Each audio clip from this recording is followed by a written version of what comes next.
Bashir, are we live? Yes, sir. No, Bashir, count down. You count down. Yeah. I warmly welcome all of you to our APOS webinar series. On behalf of all the members of APOS, I wholeheartedly welcome Madam Nachiar to this program. APOS could not think of a better person to start this well-intended educational initiative other than Madam Nachiar. It is a pleasure to initiate this endeavor as a first step of my presidency. On this day, I am also happy to let you know that Madam will be officially releasing the scientific committee calendar for the year 2022-23. Every month, APOS will have two activities, one from the scientific committee and one from ARC, along with 3 zonal ARC meetings and assisted by 3 wet labs, which includes 3 wet labs actually, and 1 midterm conference if possible before the next annual conference at Vizag. I am very happy to tell you, Madam, that we inducted not only energetic and young ophthalmologists in all our subcommittees, but also APOS inducted young blood like Dr. Madhu Udaraju and Chandrasekhar as a scientific committee chairman, and Chandrasekhar as scientific committee ARC chairman, and Shiva Prasad as joint secretary. And I am sure that this new energetic young APOS team will be able to benefit all our members and at last to the society through all these activities. And I strongly believe that our able treasurer, Vishnuvardhan, who took actually this post after doing secretary, general secretary, only to have our own APOS meeting building at Vijayawada. I am sure that he is going to complete that one, and all the support will be there. My main worry is our managing committee. I don't know how much our managing committee will able to follow this and the young people team. I wish that all the members of the managing committee should come out with active initiation and help our team to help all these activities. Now I hand over this program to our young backbone. Our backbone, Gopal Raju, our secretary, and scientific committee chairman, Madhu, to proceed. Thank you. Thank you, Reddy, for the introduction. I congratulate Dr. Madhu for initiating this webinar series from the scientific committee. And before that, I think we all should be very grateful to Madam for accepting and inaugurating this webinar series. Now, I request the Madhu for the next proceedings for introduction of the speaker. Yes, I think a very warm welcome to all of you on behalf of the Andhra Pradesh Ophthalmic Society. So today, all of you know, this is an Aspire to Inspire series. This is the first inaugural webinar of our APOS for the coming year. And we are very, very fortunate and lucky to have Nachiar Madam inaugurating this webinar series. I request Swarupa Rani ma'am to kindly introduce Nachiar Madam to, she doesn't need an introduction, but still we have to introduce her to the newer members who are there. Swarupa Rani ma'am, please go ahead. Good evening, madam. Good evening, Swarupa. And everybody, good evening, everybody who has joined actually. And it gives me immense pleasure and I'm feeling proud to introduce Dr. Nachiar Madam. We always, Madam is addressed as GN Madam to Andhra Pradesh Ophthalmic Society. Actually, Madam, as Madhu told, she doesn't need any introduction as she is well-known ophthalmologist across the globe. Madam now Director Emeritus Arvindai Hospital, Madurai. She was born on September 15, 1940 in Vadamalapuram. Still, September 15th is being celebrated as Hospital Day every year. We used to enjoy those days, Madam, Hospital Day celebrations and all. Madam had done her MBBS in 1963 and DY in Madras and did her MBBS and DY in Madras and did her MS in Madurai. She worked as an assistant in the eye department of Government Erskine Hospital, Madurai. She joined in government service initially and did her fellowships in ophthalmic pathology and neuro-ophthalmology in University of Illinois and under David Apple. And then she worked as assistant professor of neuro-ophthalmology in Madurai and did her fellowship in ophthalmic pathology and neuro-ophthalmology. And later on, she joined as medical officer at Aravind Eye Hospital. And then we know she started her career in Aravind Hospital in 1973 as a medical officer and went on to become director of Aravind Eye Hospital and took the institute to the greater heights along with other founders. Actually, she's an inspiration to all women. I cannot think of a better person to speak on the topic of aspire to inspire. Thank you, madam. Thank you for accepting our invitation. We're all very happy to see you, madam. Thank you, Suraprani. Thank you. I now sincerely request madam to unveil the scientific calendar for the coming year.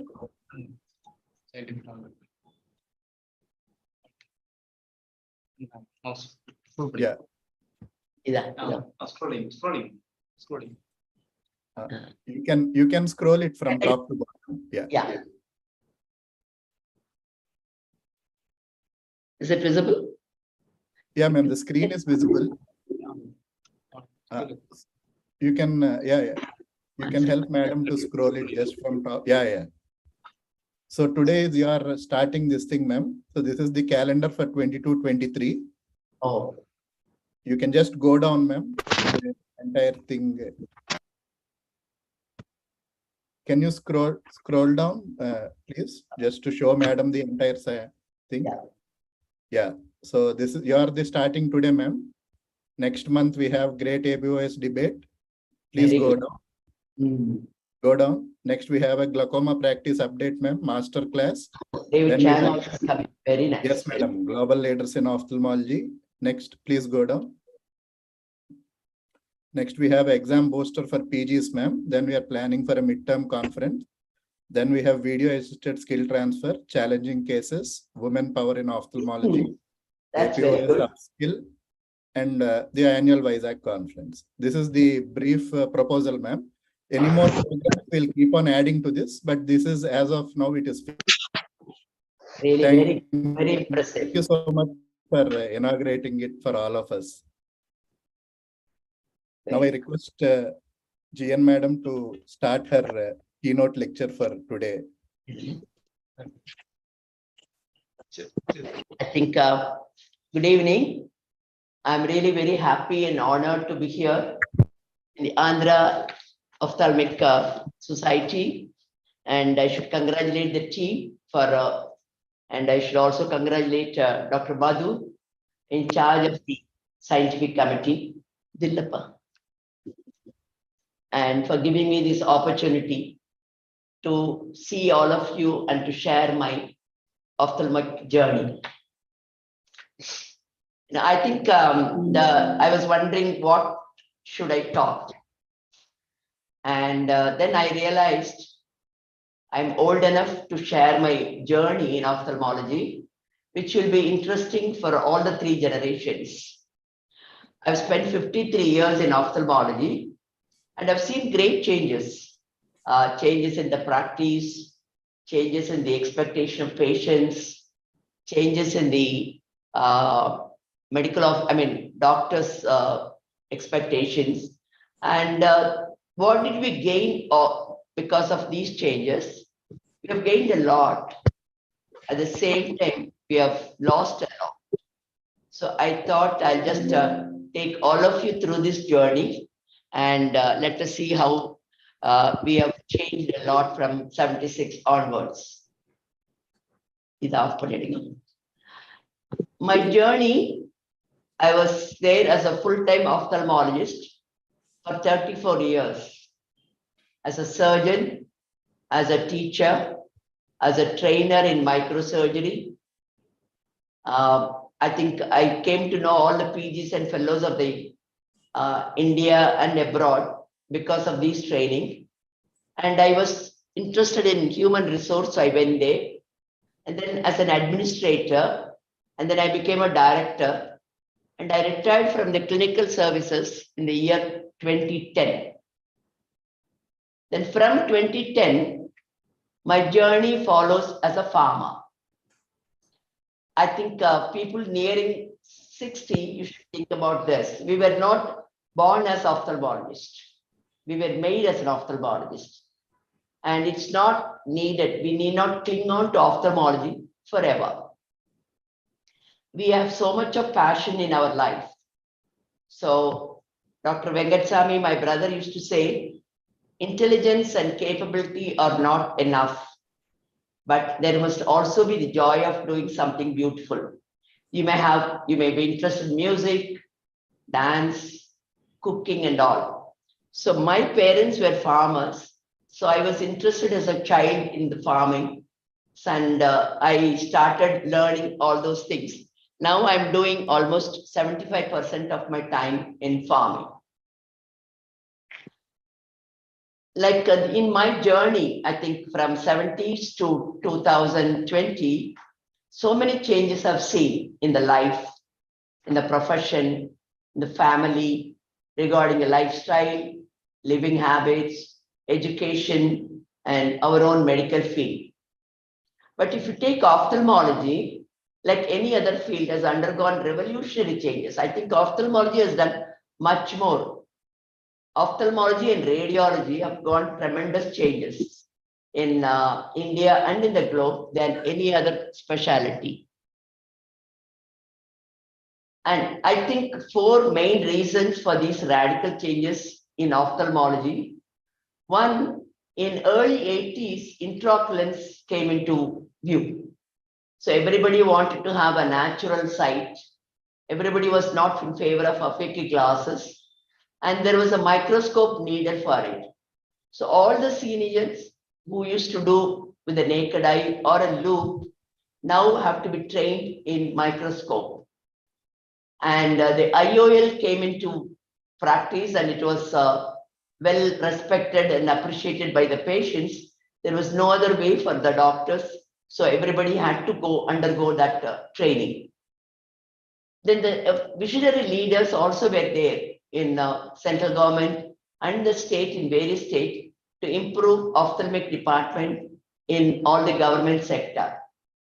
Similarly, in private sector, we had 3 visionary leaders initially: Aravind Eye Hospital, Madurai, Shankar Nethralaya, Chennai, and LV Prasad, Hyderabad, also came in during early 80s. Similar centers started in various other parts of the country, and that created a lot of interest among the students for doing fellowship. The 4th important reason was the people started respecting ophthalmology as the eyes are the windows for the body.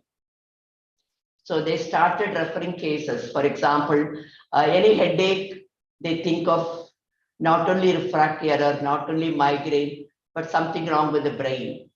So neuro-ophthalmology came into bloom. Similarly, the endocrinologist, thyroid function, pituitary tumor. So endocrinologist and the neurologist were referring cases to us. And we were the one to start diagnosing neuro-ophthalmology by looking at the fundus, looking at the ocular motility, looking at the fields, etc. Similarly, endocrinologists, we used to see either they go to obstetrician gynecologist for sterility, or they go to physician, or they come to ophthalmology, and only last at that stage they go to neurologist. So the eyes became the window, especially after the diabetes became epidemic. So every patient now is a diabetic. So every fundus has to be seen by an ophthalmologist. So that referral was become more. Similarly, like tuberculosis, sarcoid, leprosy, and now the fashion of the day is autoimmune diseases. Autoimmune diseases also involve the eye, and as a result, the immunologists also refer. So as ophthalmology, when I joined, it was a field uncared for. If you don't get any seat, you can get into ophthalmology. Today, it's a very demanding field like radiology. So you have to be really attractive for the youngsters, especially for the women force. Now, I have divided my topic under 3 headings. One, what are the changes happened from 76 till now in practice? And second, what are the changes occurred in the attitude of patients? And third and the final, what are the things has happened to the ophthalmologist in attitude also? So let us start first with the ophthalmic practice. Now, medical records have come in a big way, EMR. So this electronic medical record is a big boom, but at the same time, you have many things we have lost. Sophisticated equipments and instruments, lot of new investigations, new modes of treatment. So once ophthalmology you can start with 10,000 rupees your practice. Now you really need some crores. Now coming to the medical record, when I started my practice in 70s, late 60s, we used to have a prescription pad and we used to write the patient name, and whatever we write, the patient used to enjoy it. There's a doctor's own handwriting. And when we started, we all had a medical record and we were very proud of that. Different colors, different stickers, and we used to show them every visitor to our medical record room.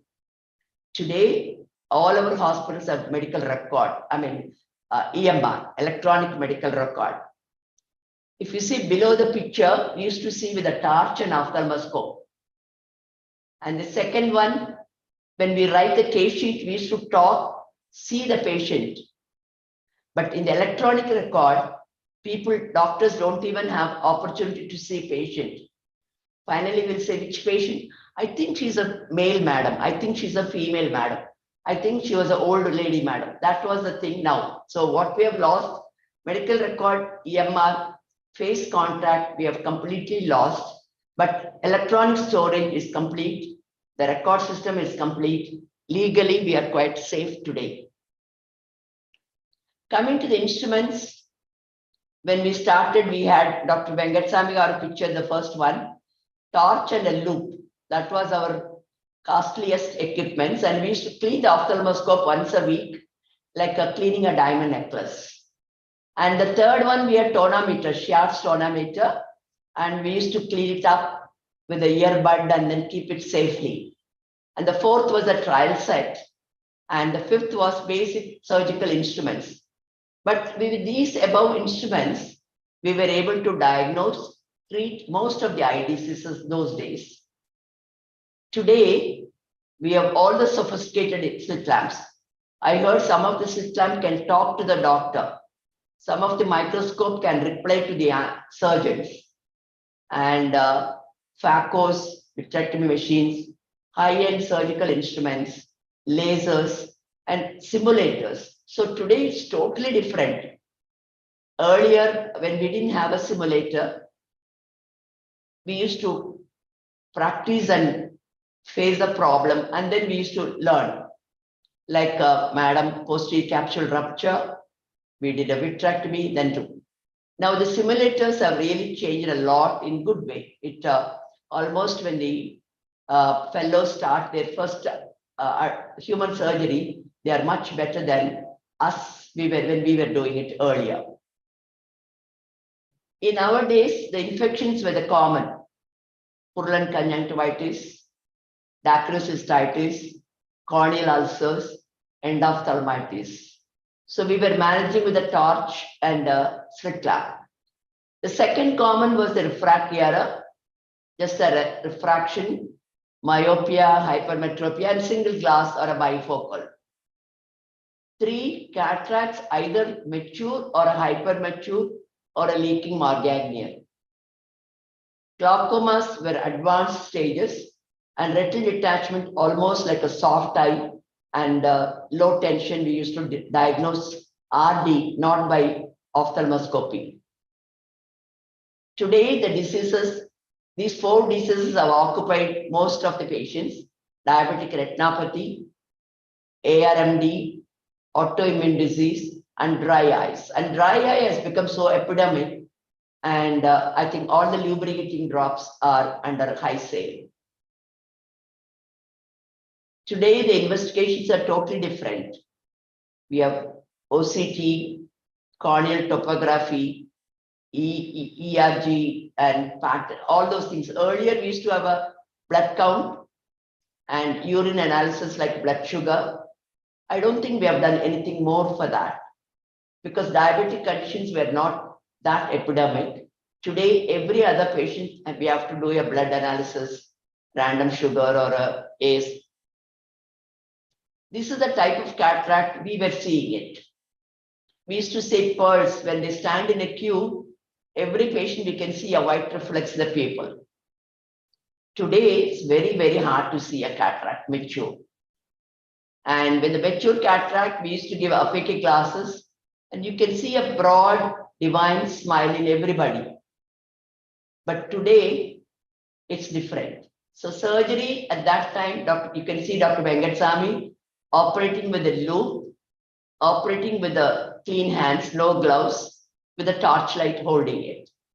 And we used to select a person who is holding the torchlight, a robust person with a steady hand, so that we will have good illumination. And microsurgery started in '84. And today, the microscopes have become so many revolutionary changes. And each microscope can listen to the doctor in a private way. Today, hardly we see a cataract. We do a prophylactic cataract surgery, and everyone, we are doing SICS, APOS, and even after 6x vision, the patients don't smile at all because we operate 6/9 and give them 6x. So earlier, it was a perception of light and hand motion. We gave 6x with glasses. We could see that smile, but not now. The cataract surgery, when I started, I did extracapsular, no suture. Then intracapsular with the forceps, then intracapsular with a cryo. And 80s, we used to do ECC, IOL, ECC with multiple sutures. It's almost like a keratoplasty. And our knowledge regarding astigmatism was not that high. We were more worried about the quantity of vision, like 6x. We were not bothered about the quality of vision. And today, you name it, doing SICS, it's a below dignity, and doing FACO, you're modern, and much more than that. But a good SICS surgeon can be much superior than an average FACO surgeon. Sometimes we forget, we are feeling ashamed to say that, but I feel sorry about that. The postoperative stay, those days, 10 days in our hospital. And we used to put sandbags on either side, and we used to give bedpan and urinal in eye camps. But today, even 10 minutes, they go home, they walk, and the minute they are come out of the operation table, they walk to the car and they drive and they go home. But 10-day stay was long. We had a better relationship with the patient.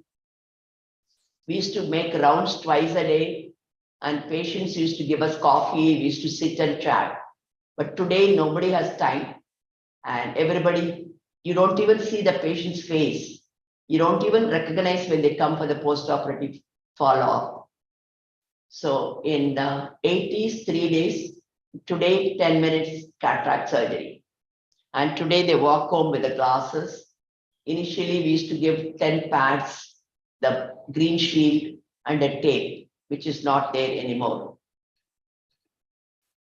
In optical dispensing, now we used to give only monofocal glasses for all the children and a bifocal for all adults after the age of 40. Today, I think even in the TV, so much of advertisement regarding the glasses. It's a monofocal, bifocal, trifocal, progressive, and the frames and intermediate visions, anti-glare, and everything has come so fashionable. The cost of the glasses have gone up. consultation fee, our consultation fees in 70 was 10 rupees. Earlier that it was 5 rupees. And Dr. Venkatsamy used to keep all the 5 rupee note in a clip.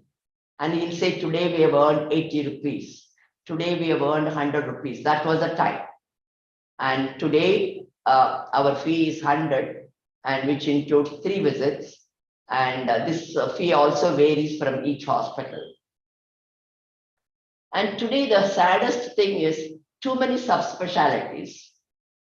In early days, we were doing ophthalmology. I can do pterygium, I can do refraction, I can do DCR, and except retina, we used to do everything. But today, the young doctors, when they see pressure 23, they send them to glaucoma clinic. The minute you say moving objects in front of the eye, even it may be early cataract, but they send it to vitreous opacities to retina clinic.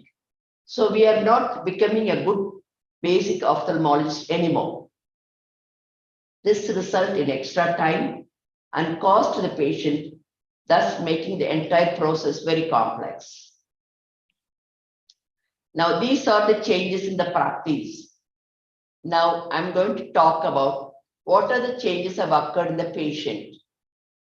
Now, this slide, on your right side, you see a patient sitting on the tip of the chair. Patient says, doctor, I'm not able to see well in both eyes. I've come here to see you. What best you could do? You're like my God. See his hands, see his everything, see his attitude. And ophthalmologist was sitting with a crossed leg, like a king. He says he's just asking, showing his beautiful equipment like ophthalmoscope. Those days when we started practice. Today, things have changed. The ophthalmologist standing there with an ophthalmoscope is asking, what is the problem? And the patient says, doctor, I have immature cataract in my right eye. And please do phaco with foldable lens. And let me know what lens you're going to put. So are we doctors or are we technicians? It's hard to believe because the awareness has become so much among, and they also wanted to show off their knowledge. Am I audible clearly? Yes, ma'am. You're audible, ma'am. Thank you. Okay. The second one, the patient's attitude. Those days, patients used to wait for hours together. And nobody will complain about the time. Today, the patients say, madam, I've all came at 10 o'clock, it's already 10:30. But when they go to jewelry shop, when they go for a textile shop, they sit for hours together. I heard when they go to Tirupati for the wedding, they take food with them. But when they come to us, they complain so much and they want everything quick. The doctor's time used to be precious. So people you ask, whatever you want to ask the doctor, you ask in one question because their time is very precious. Today, even if you give a counseling for 30 minutes, the patients go home very doubtful or they are not very happy. In our days, doctors were considered as God. Whatever happened, it's our fate. Today, the patients consider us businessmen. It happens also in among. They say cash down 20,000 rupees, walk in with 660 and walk out 66 in 1 hour. So they almost consider us salespeople. In our days, any accident, feces rent, infection, dislocation of the cataract lens, or anything, even a phthisis bulbi, people used to say, doctor, what did you did your best, but it's my fate, I lost my eye. Today, the patients, when they come, they bring their lawyer also with us. And it happened about a few months back. One of the VIP patient came with his cousin. And I thought some attender. Madam, he's a judge. I said, why you brought him even now as a prophylactic method? So that was a little bothering us. Now, this is about the patient's attitude. Now, what happened to our doctors? Earlier, doctors sold clinical knowledge, watered with hard work and clinical skill, enjoyed the fruits, served the people. Today, it's different. In 70s, doctors accepted slow, modest professional growth. When we were medical students, that was soon after our independence. So what happened? The doctors were all from London. They used to come in bicycle. And I had a professor of physiology. He used to come in a cycle. And before he leaves the hospital, medical college, he used to spend 45 minutes to clean the cycle, the handbar, the light, and he used to enjoy by looking at different angles. And we didn't have a car till we reached about 50 years. But today, every doctor wants a quick growth, quick money, quick fame. I mean, I won't blame the doctors, everybody, every citizen. Now, who changed first? Did we change because the patients have changed? Or did patients change because we have changed? So it's a big question. I think we need not bother about that one. But what is the solution today? How can we develop a long-term, sincere relationship with the patient and the family? I always tell my fellows and postgraduates, in your life, you have two partners. One, your personal partner in the family is your husband or the wife. In your profession, patient is your partner. So the same respect, same kindness, same gentleness, same compassion, whether you show it to your wife or a husband, but you must show it to your patient because he pays for your health. Our customers, you think your patient is a customer, but little more than that. The attender is a customer. The referral doctor also is a customer. The people who motivated the patient to visit us, a person must have been satisfied and he will suggest that patient to come to you, and it's your responsibility to retain him. Suppose in some cases, the patient will say, doctor, you referred me to a wrong person. You said the doctor was very nice, but when I went there, my experiences were not that bright. And our own staff, internal customer, you may be the best in your hospital, but your nurse or your technician or your manager or your security, if they are rude, that also will affect your patients, your practice. And what should we do? We should trust upon our clinical knowledge. That's what I still feel. When I started my neuro-ophthalmology, we never had a MRI or a scan. To diagnose a optic nerve problem or chiasmal problem or an optic radiation problem or a frontal lobe, pituitary, anything, we have to depend upon acuity, pupillary reaction, fundus, and field effects. And the two investigations were available with the neurosurgeon was carotid angiography and pneumoencephalography. Today, the ophthalmologist, the minute you said headache, the next prescription goes for scan. And so you need them because it's definitely it helps diagnosis. But at the same time, we don't use our clinical knowledge. You don't really look mathematically what could be the reason. Pupillary reflex, torchlight, the pupillary light reflex, RAPD. In our days, it used to give us so much of knowledge and so much of enjoyment. But today, nobody touches a torchlight to see the pupillary reflex. In every field, ortho, it's much worse. Nobody touches you. Nobody touches your joint. Nobody checks your movement. All they see is the scan and the MRI. And communicate with the patient. Nobody talks.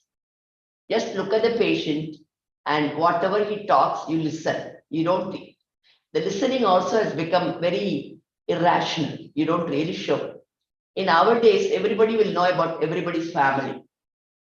Sometimes even we talk about, sir, in our house, we have 2 boys. If you have any girl, you tell me. That sort of relationship we had with the doctors. Today, it's very business-like. That bothers us.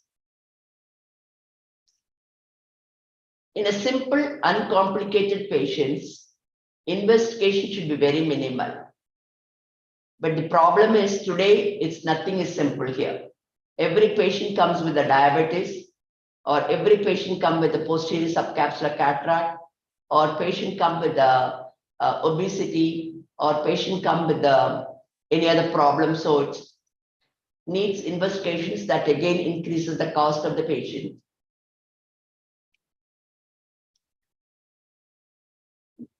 And the second thing is, we should refer the case to the family doctor when they come with a systemic problem.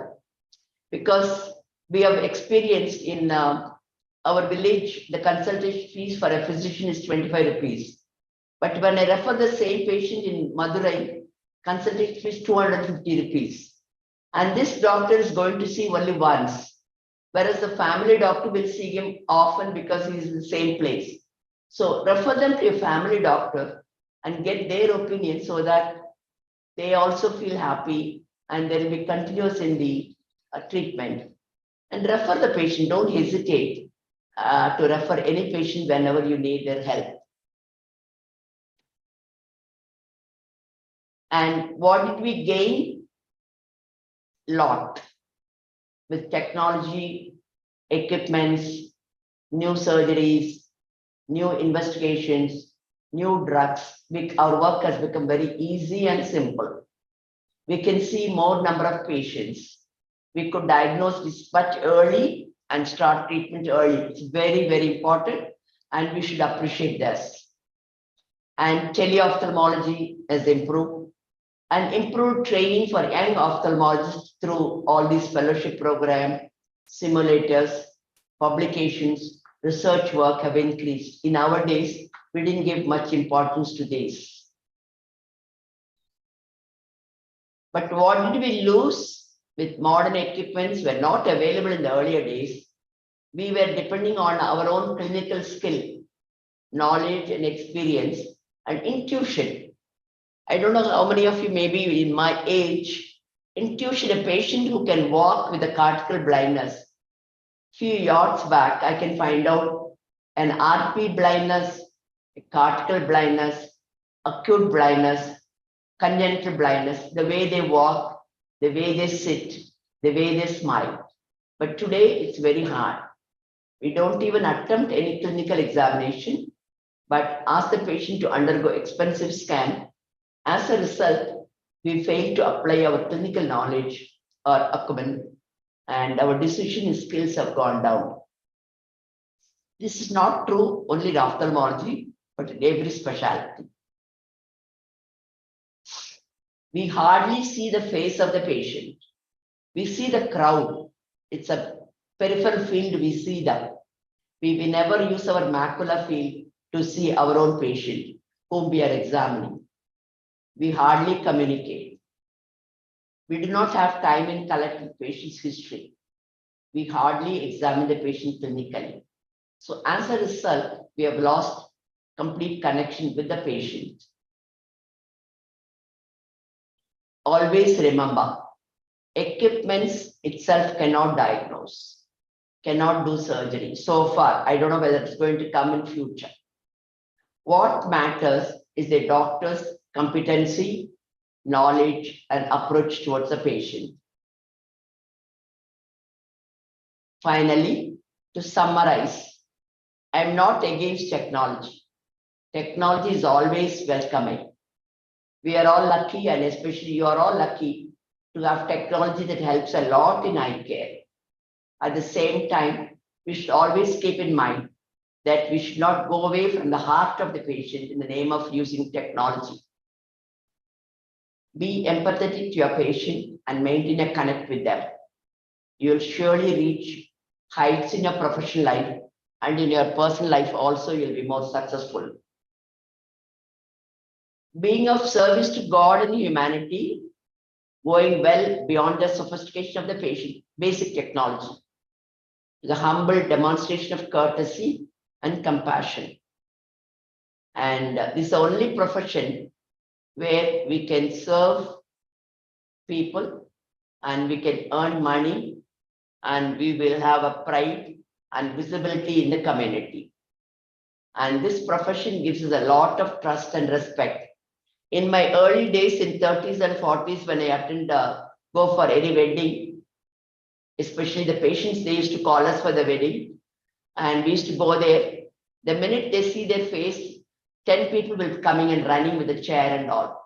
Now it doesn't happen. They don't invite us and we don't have time to go. And even if we go, the smile is not that broad, which we used to enjoy. And finally, gadgets, degrees, all those things will not be as strong as clinical results, sincerity, compassion, and affordable cost. And now I just want to show this picture, what happened in the recent learning, Corona. Are you able to hear me? Yes, ma'am, go ahead. The entire world is fighting unitedly against coronavirus today.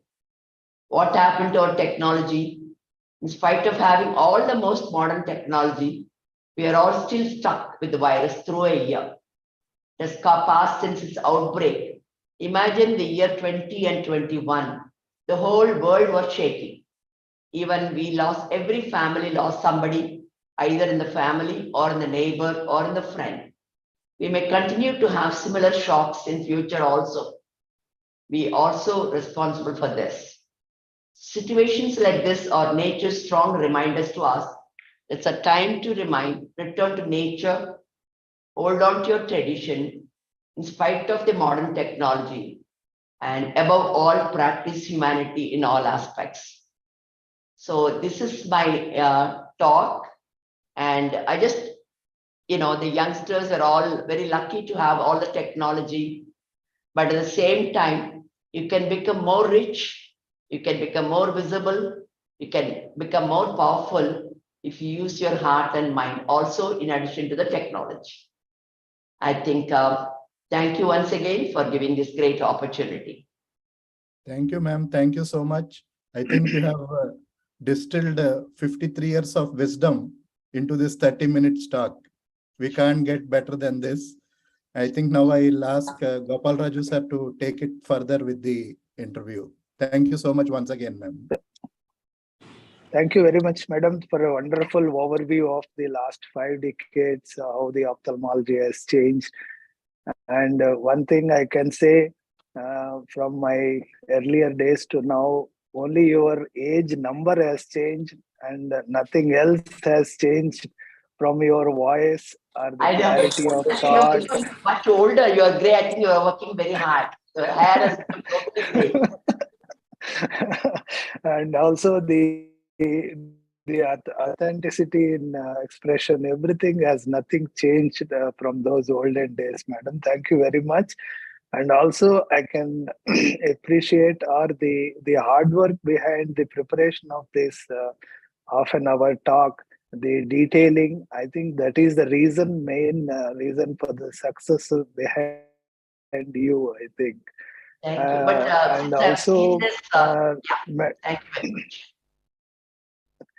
Madam, for giving such a wonderful mother like you to all of us, we would like to know about your parents. So we are also owe so much to your parents who have given such a gifted daughter to the nation. And with the benefit of all of us, I would like to. Sure, I'll be happy to talk about my parents. My parents are farmers. We belong to a very small village. It seems about 200 years back, we were migrated from Andhra near Chittur place. So we were located in Coimbatore area, Tirunelveli, Kolpat area, where we had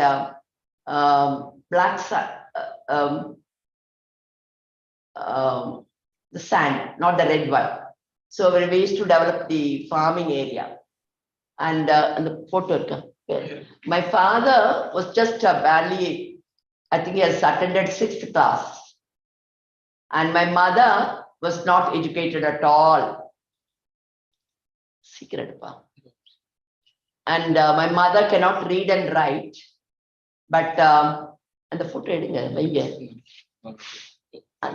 can see, madam. And Yeah, we can see the photo, madam. yeah. And my mother lost her husband very early. So she became a young widow, even though she was a very strong farming lady. And she had 9 children, and she lost 4 of them during the early period. We were 5. And she sent all the 5 of us to foreign countries like Europe and America in early 50s to do the studies, because my uncles were a little educated. So my mother could get the help from my uncles to send them. At the same time, she was very particular to come back to India. In early 50s, my brother went to America to do his PhD in a cargo ship.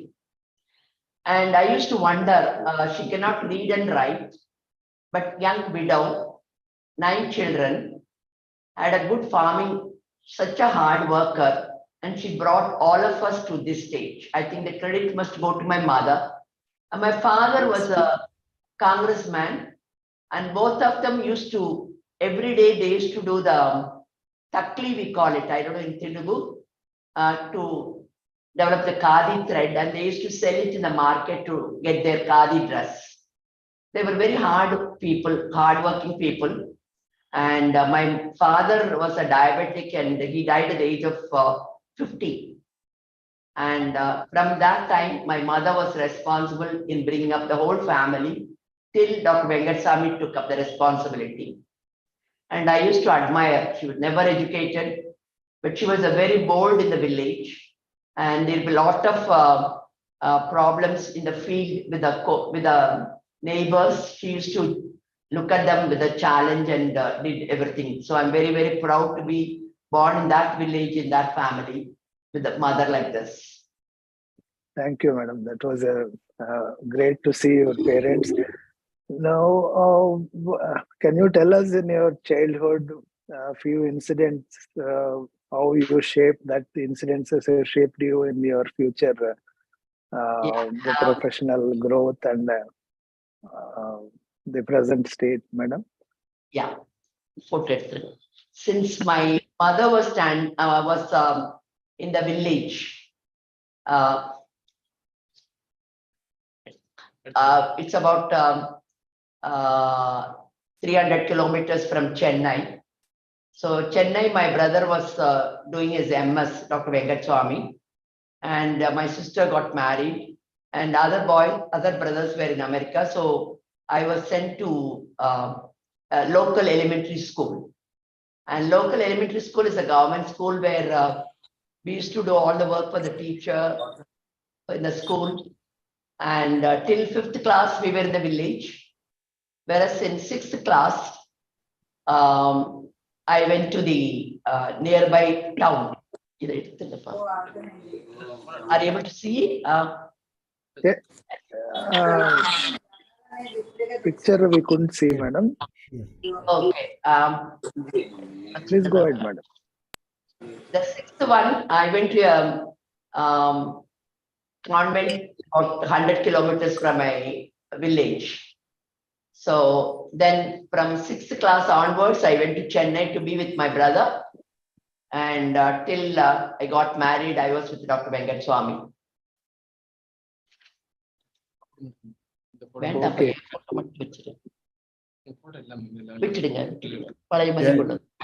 Yeah, we are able to see. Childhood was not very like okay. Child. My childhood was totally different.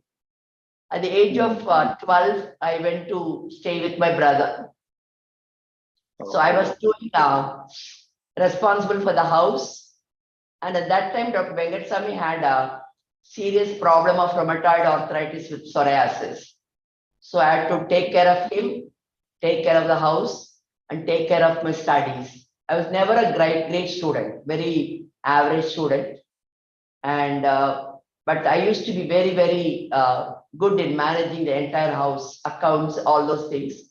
And I used to take care of Dr. Venkatasamy because to give him a bath, to put him in a wheelchair, those days he was very crippled. Take him to the ophthalmic hospital, then come home, help my cook to do marketing, all those things. So my childhood was not like any other child. But I never felt bad because one way today I feel very proud because that experiences has really helped me to develop any institution. And for then I belonged to the first pre-university batch. Dr. Venkatasamy was transferred to Madurai. I joined medical college in Madurai, and I continued to be with him, taking care of the house, taking care of his consultation. So the daytime, I used to be a student. In the evening, I used to be a nurse. In the night, I used to be a companion for Dr. Venkatasamy. Then I joined Madurai Medical College, and I finished my thing and then got married. Then how is the Venkatasamy must be the influence for you to take up the medical profession? Definitely. Coming into the Dr. Venkatasamy never married because he was almost like a cripple. For a wheelchair, he was in 10 years. Only in early 70s, he became normal. He could walk with the crutches. And but all these days, very strong mentally. Physically, he used to be very weak. He was on steroids. So, but mentally, I think that was something very remarkable. With that agony, he used to take care of the house. He used to help me. And after coming to Madurai, the entire healthcare, his health was much better. He was able to walk independently and started developing the department very beautifully. And I joined my ophthalmology. At that time, I was the only ophthalmologist for almost 10 years. And the reason he said, I cannot eliminate needless blindness if some of our family members are not ophthalmologists. So he gave us opportunity to select 10 people from my own classes to become ophthalmologists. And he bribed us by giving full salary from the government through that 2 years period. That's how we all became ophthalmologists. And then you just followed his advice, madam, but into the ophthalmology. I was not interested in ophthalmology at that time. I was interested in pediatrics, and my husband wanted to help his parents by becoming a physician because his parents are also farmers. His only son, they were expecting him to earn. And but fortunately, Dr. Venkatasamy had all the tricks. He can convince anybody for anything. So he convinced that way. And everybody now born in Aravind family has to become an ophthalmologist. So probably that was the turning point of converting both you and PN sir into ophthalmology. Yes, we were almost we didn't divorce. Entire Aravind train on the tracks, and then he has guided all. He has just shared his vision. Then I think grateful to you taking that the journey forwards and then taking the entire process beyond his expectation. That's very great, madam. But today, then madam, how do? Yeah. Then how do you the trades in PN sir? How you both went together? Can you share some of the experiences, Sure. madam? Dr. PN was my classmate. To tell you frankly, we never knew each other in that thing. Dr. Nam and Nachiyar were anatomy body mates. Everywhere we were posted together, but I was not, those days we were not allowed to talk to boys and all. So, and he used to look his color was a little more fair, so I thought it was a Brahmin or somebody else. So we were studying, we used to fight a lot. Then suddenly one day my brother, through a third friend, said, do you know Dr. Namber Marsami? I said, yes. And we are thinking of you for the alliance for the thing. That was a big shock because we used to call them by name those days. And we used to criticize every classmate at that time. And then I didn't realize that I'm going to get married to the same boy who was my body mate and posting everything. And he also comes from a very, very remote village. And my in-laws were very, very good people. And one of the fortunate things, he accepted Dr. Venkatsamy. So we could get along and we were able to travel all years with them. Thank you, madam. Dr. Vishnu, can you want to ask something? Yeah, she said she didn't see him. He's a handsome personality. That's what I want to say. I don't think I'm not. No, madam is more beautiful than PM. The same thing happened on the wedding day. Madam, I'll tell you one comment which was given by the village people on my wedding day. Such a dark person, and she has brought all the way from that village to this village and see the color of our bridegroom. And that was the first insult to me in that village. And people used to admire, but I thought I was also equally, except for the color. Madam, to be honest, if you don't mind, a comment. Your duels between you and Sir, PM Sir, are legendary for all of us, madam.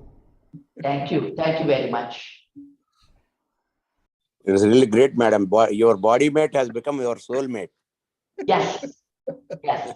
But we used to fight a lot. We used to think about divorce often those days, you know.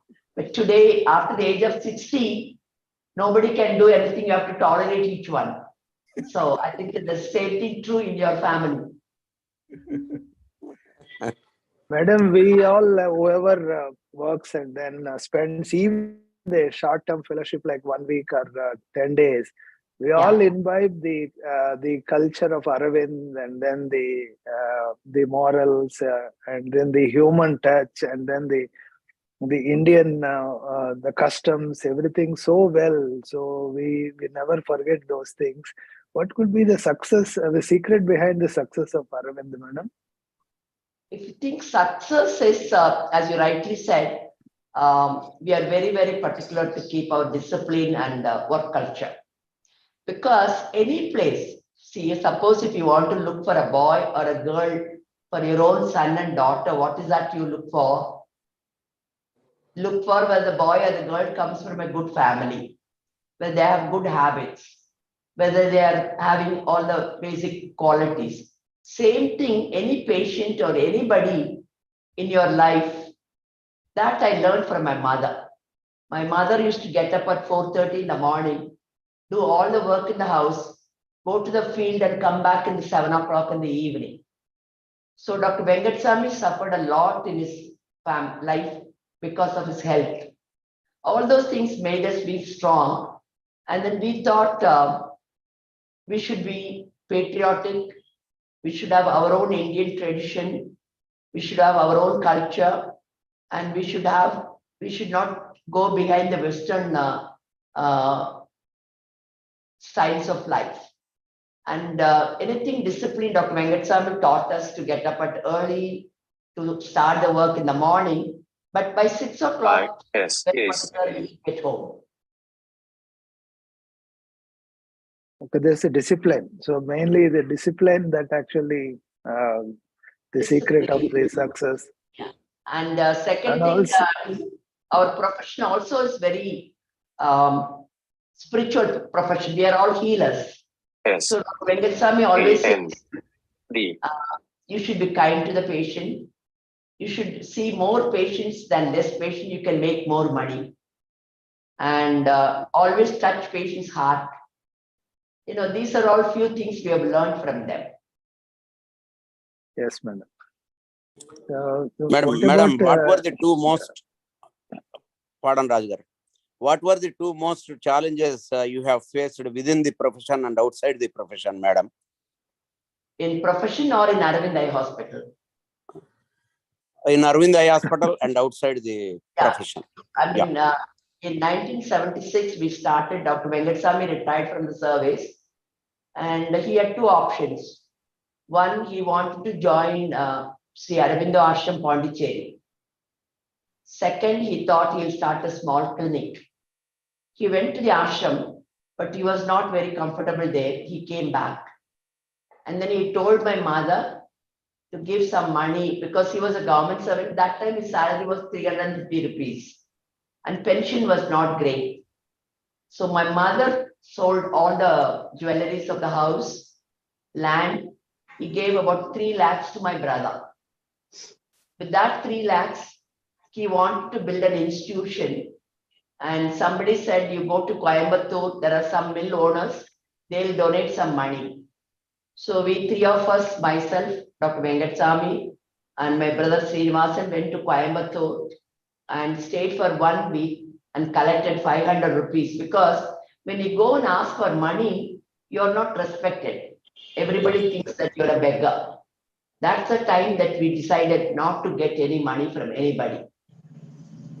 We went to the bank gave us loan. With that, we started. And whatever today we are able to, we are talking with so much of pride because we don't have any loan, we don't have any donation scheme, and we work hard and we are all salaried people. Whatever money we make in the hospital goes for expansion. And that we are very, very proud of it. And I think money is not a problem to do good work. Yes, madam. Thank you, ma'am. I think. Thank you, madam. What about the same kind of an influence you have taken from the Venkataswamy? How do you influence your children and grandchildren, madam? Now, Raju, one thing I'm sorry. The 3 challenges we faced when we started Aravind: 1, lack of human resource, trained manpower we didn't have. Number 2, finance. Number 3, technology. That's how Tulsi Raj joined us as a management person.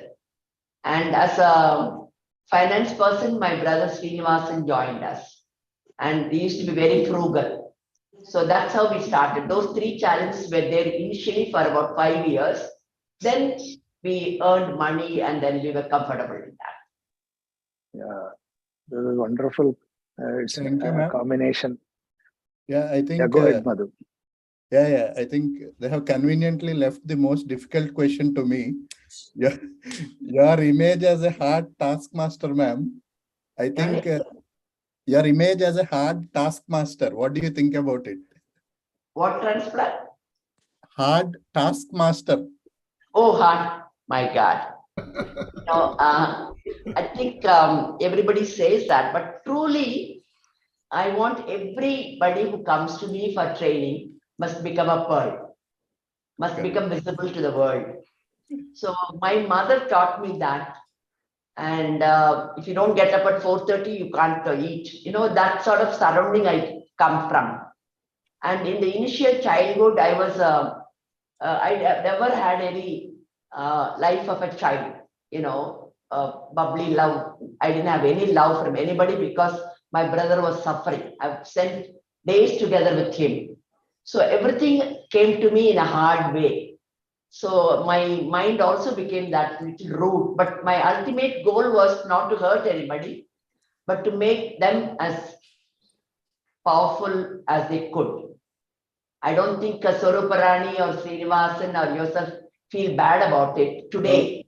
No, not at all. Actually, what I have observed, ma'am, from the limited but intense interactions I had with you, I think this taskmaster thing is only a garb. Inside, you are very considerate, you are very compassionate, you take care of every little thing. But I think to get things work done, you should be like that. You should have that image in an institute, especially. I think sometimes I used to feel bad when they come to us today after 30 years. Ma'am, one day I came at 2:30 in your room. I ruptured a posty capsule and I had to go to the toilet 3 times before I saw you. So those things were there. But The intentions were different. Intentions The were, intention was how do I make that person or that girl or that more boy refined. to become the top class ophthalmologist? That was my intention. Thank you, ma'am. Thank you so much. And one more important thing I wanted to highlight was your rural background and that values that had in today's Arvind. Because I think whatever affordability or the human touch or being so considerate and being reachable to everybody, I think their rural background has a lot of role to play in that. What do you say, ma'am? Definitely, definitely. That's what I'm telling. When you try to bring your children, give them moderate. Give them moderate. You know, any person like our, we are very lucky because Arvind has got 2 Padma Shris. Arvind has got 2 BC Roy Award. And whatever today we are, we never had any fame earlier. Very, very ordinary farming family, government school, government medical college. Nothing was there, but we all studied in Harvard. So that was anything can happen. So as long as you bring your children in the right way, your children or your grandchildren, don't give them more. Don't expose them to very modern thing. Let them learn from their own life. Let them earn. So any shortcut education or pride or a power or a money will not last long. True, ma'am. True. Thank you so much.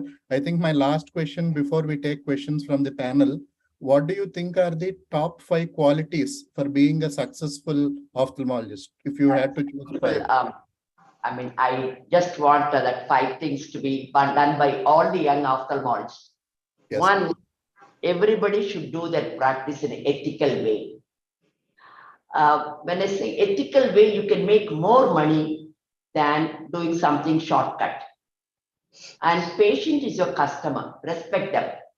You are giving a big VIP treatment to a politician who does not even see you. But when a patient comes to you, you don't even spend time with them. So respect the patient, and respect his timings, and show some interest in developing your own children. Practice ethical, I think I've written somewhere. I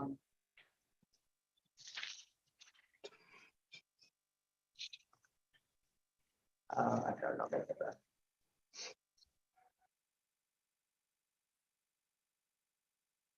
I think it's a noble job. It should be ethical practice, especially the younger generations. And all the services towards the patient should be ethical. And see a large volume of patients with the average consultation fee so that your pride and the visibility will become much more. And you must make sure every treatment should be available to the patient wherever he is, whether it's educated or not educated, whether it's a rural background or urban background. And every patient should be respected. And you must feel that your patient's vision for the rest of its life is as important as your own vision. So whatever you do it in a quality way. So don't spend too much time in modernizing the equipment. Don't take any loans, too much loans or a bank loan, because every bank wants to give money now. But giving back is you. So you work hard, you earn, and you become pride, and take care of your personal life, your own wife or husband, children. And you should spend time in bringing up your children because they are going to hold your portrait tomorrow. And don't give too much. Whatever sufferings you had as a child, let them also suffer. So these are few things I want to tell the younger generations so that they'll feel proud in future when they become old. Thank you, ma'am. Thank you so much. Now I request Vishnu sir and Sandhya madam to take it forward with any questions for 10 more minutes before we conclude the session. We also have Dr. Apparao sir from Bobili, who is the son of late Vengal Rao sir. Welcome, sir. Good morning. Good evening, sir. Good evening, sir. Madam, I have a small question. Yes. So you have a very long career. During your career, you might have had hard times. How did you cope up with that? Hard times in the profession or in the personal? Profession. both professionally and personally. Very, And to stand where you are, both as an ophthalmologist and as an administrator, it should have taken, it is a long, very big task. Can you give us some tips? Yeah. I faced many challenges, many challenges. You know, I've created a lot of endophthalmitis. I've created a lot of complications. I had one small story which will give you a lot of lessons. When I was in the prime age of as a surgeon in 90s in South India, I'm the high volume IOL surgeon. And I have operated most of the famous neurosurgeons. And one such lady doctor who came from Chennai. And my head was also at that time little hydrocephalic. You understand? So when I created a posterior capsule rent at that time to that lady doctor, and I did vitrectomy. Finally, it ended in Thusical eye. For 1 year, I was very depressed, very depressed, because that lady was a very famous gynecologist in Chennai. That was a big shock and gave me a lot of lessons in my professional life. So to be more humble, to be more modest, all those things. So lots of challenges. I mean, sometimes you will be frustrated. Sometimes legal issues, not many, but even small. Professional jealousies those days. Personal life, fortunately, we were very modest family. We had a joint family. My in-laws are also were there. And my brother, we were supporting him. So they didn't allow us to stray. So there was somebody to take care of my family, the children. So my sister was there to take care of my children. So we had, I think all these things, we never had this sort of sophistication like cell phone, iPad, all this Facebook, Legbook, iBook, all those things were not there. So we were fortunate in that way. We do. Every ophthalmologist, every medical person will have challenges, but we have to go through that. That's why I said you be on patient side. Make patient as your friend. I have operated many endophthalmitis cases. They come for the second eye. But today, even if you give him the best, they go for another doctor. That trust has gone now. So develop that relationship is more important. Thank you. Thank you. I think we have Dr. Srinivas sir also, ma'am, from Vizag. Sir, you want to? Nice to see you. You look a little older now. Unmute yourself, sir. Unmute and speak, sir. Okay. Yeah. Bhavnara, Srinivas sir. Good evening, madam. It's very He's from pleasant. Vijayawada. He's from Vijayawada, not Vizag. You came like a small teenager. Now you look like a big adult man. But yeah, this session is like a time machine, madam. Traveling with you in a time machine. I know. Srinivasan used to work so hard. He used to be so nervous. I never seen him smiling when he did his fellowship. He is still the same, madam. Madam, a few takeaways for me personally. At 60, everybody asked me why you want to expand yourself. The only support I got is I tell them is when Dr. Venkateswamy did at that age, why not me? Yes. One thing, madam. Other thing is whatever is Arvind is today, even though you legendary people are there, but it's a group. True. What is your opinion on group practice, madam? Group practice good. Dr. Raju is there. Group practice is good, but all your vision should be similar. What is that you are working through? To whom? Is it for the money or is it for the service? Is it for thing? So that mindset, you all must have similar mindset. Otherwise, it will become chaotic. I won't advise group practice if you don't have a same mindset. Yeah. That's very important. I think the Very first successful Raju has one by Zach. Yes. And Thank you, madam. other people have done. but some of the people are not very comfortable because when there comes like a power, the money management system, if it's not good, then group practice will not be very successful. Yeah. We also have Dr. VVLN sir, ma'am, our president-elect from Visakhapatnam. Sir, Very good. Good evening, sir. unmute yourself, sir. Yeah. Good evening, sir. Madam, Good we are evening, sir. very happy, even though I never met you personally. We know about you, madam, but we are unfortunate that you are in Tamil Nadu. If it was in Andhra, most of our Andhra ophthalmologists, even though majority got training under you, still more percentage might have had the opportunity to work with you, madam. Such type of practice with morals, ethics, we see in Dr. Gopal Raju, Dr. Madhu, and others who are trained there, Dr. Vishnu sir. So we, as a retired government professional, we advise the next generations to follow all these ethics and basic norms learned from seniors like you, madam. Thank you very much, madam, for addressing the APOS initial panel discussion. Thank you, sir. madam. Very much for the compliment. I'm sure all our students, fellows, now they'll be carrying the ethical way, and their children also will carry. I think once we carry it, this money will come automatically. Any other questions? Madam, this is Dr. Apparao. Yeah, please go ahead, sir. I am 63 years of age now. And at what time should I retire, madam? I think it's time to think about it. At 65, you can stop surgery. 70, you can stop from clinical practice. But you should take up some other job. Like Okay, me. Some other. Because the main reason is today, if you ask me to sit in ophthalmology, I don't know any name. Any investigations, I don't know how to read a OCT. I don't know how to diagnose. Now the diagnosis of autoimmune disease were not there earlier. So I will be very, very uncomfortable.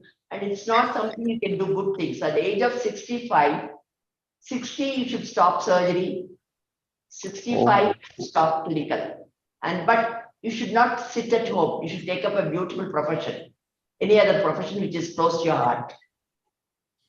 Or take care of wife and children. They are also adult. They may not need your help also. Thank you, madam. Thanks for your advice. Yeah. Ma'am, Yeah, I want please to go say ahead, something. ma'am. Ma'am, I did my fellowship from Arvind in 1993 and followed there. I worked up to 97 as faculty, and I learned a lot of things from you, madam. You are my ideal, most lady ophthalmologist in India, and I learned a lot of things. And the way you touch the hearts, and outside you are very hard and very disciplined person, and you insist on discipline, but inside you are like butter, venna. I realized that, madam, and I love you rather than one word I should say. You are my ideal person. Sujata was there in Aravind. When me and Sujata visits a unit, everybody will get up when Sujata comes because of her tall figure and thing. Thank you, madam. But subsequently, we didn't see Sujata for in Madurai. Come and see us. Yes, sir. Yes, ma'am. I'll come to your farm. I'll learn farming from you. Definitely. Madam, this is Gopal Raju, madam.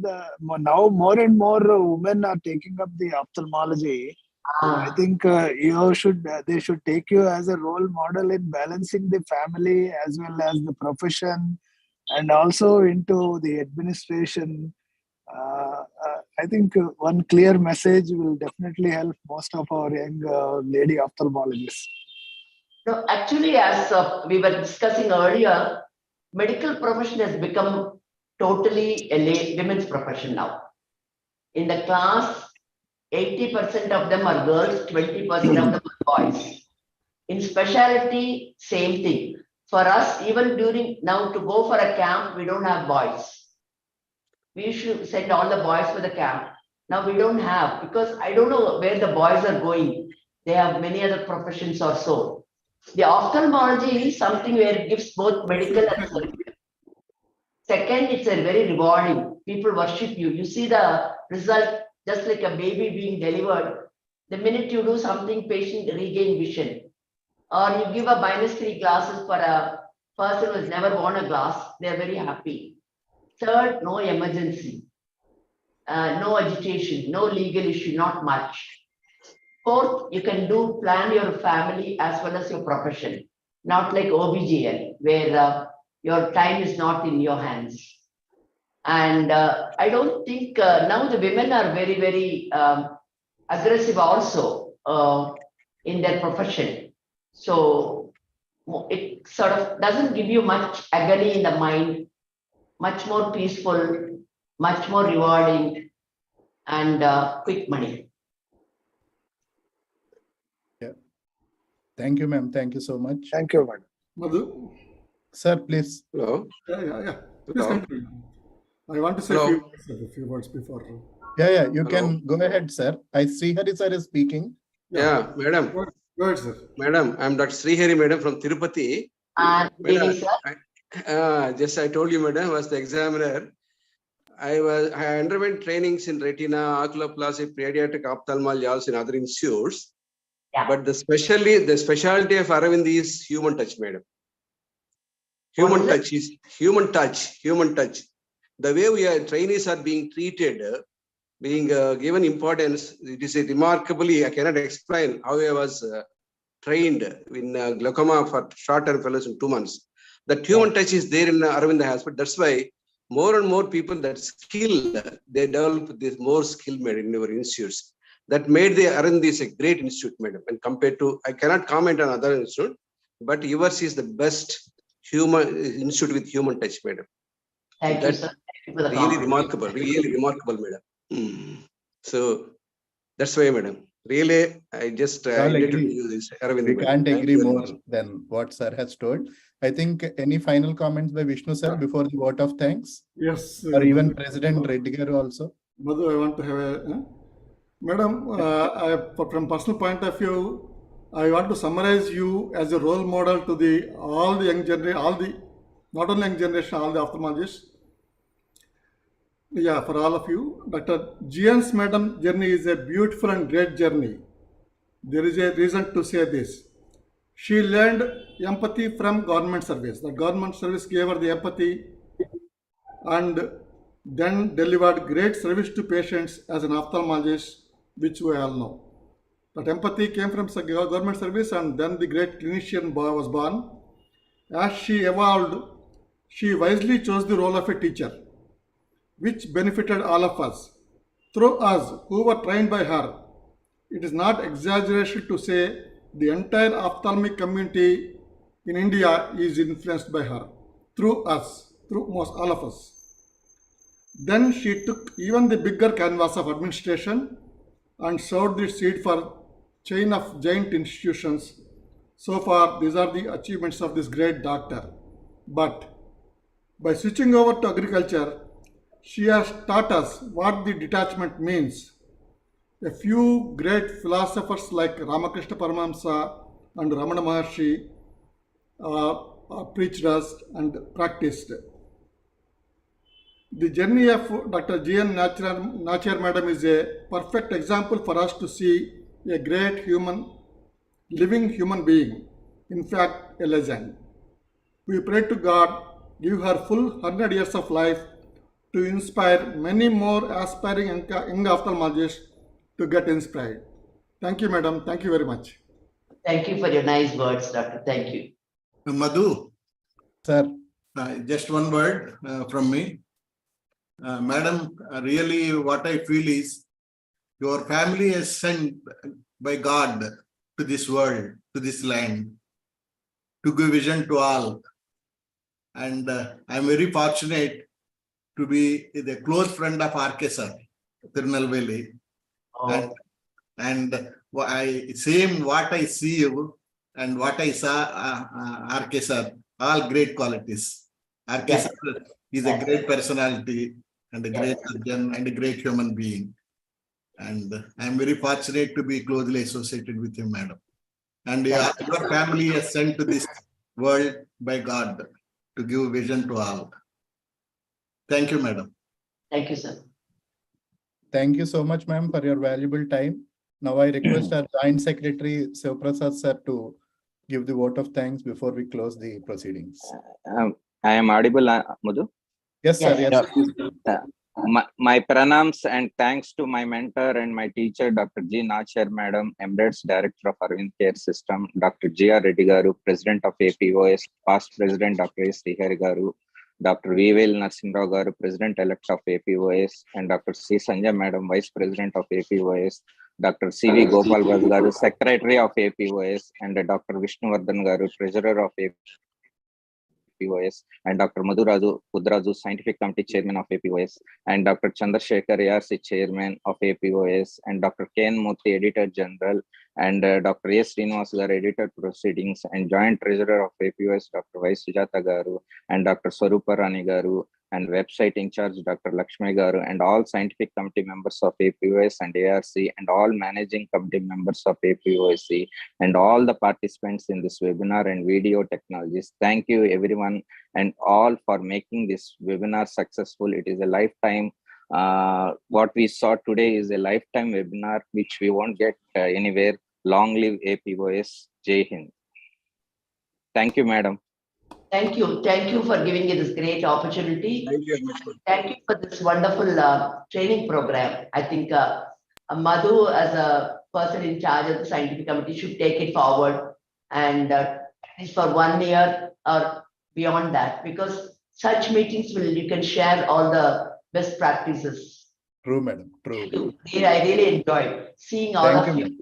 Thank you. Pleasure. Thank you for starting this wonderful series. Thank you. Good night. Thank you. Thank you. Good night, madam. Thank you. Good night, madam. Good night. Good night. Good night.